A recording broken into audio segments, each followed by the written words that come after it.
her court hearing, she was found guilty and sentenced to be executed by a firing squad.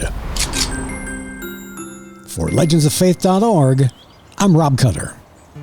Edith was born in a quaint village in England. Raised in a deeply religious household, her reverend father instilled in the family a strong sense of faith and moral duty. Her daily routine revolved around prayer and reading her Bible. On those many Sundays, as her father would preach from the pulpit, she would daydream on how she would make an impact on people's lives when she got older. Edith's journey began as a governess, where her dedication to instilling values and education in her young students was evident. She would train later as a nurse, choosing a path of healing and compassion. As the threats of World War I loomed, Edith found herself in Brussels, working as a supervisor in a nursing school. The outbreak of war and the swift occupation of Brussels by German forces presented Edith with a harrowing dilemma.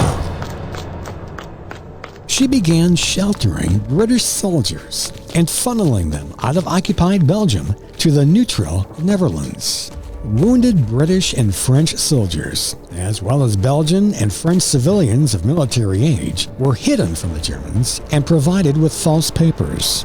As time went on, German authorities became increasingly suspicious of the nurse's actions, and it wasn't long before German agents infiltrated her hospital, filing through the cabinets, and began reading her mail.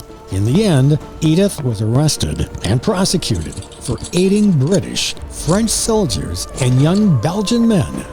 In that cold, dark room, Edith was interrogated and coerced into signing statements in German that she could not read. She admitted to helping soldiers return to England, and that confession sealed her fate. At her court hearings, she was found guilty and sentenced to be executed by a firing squad.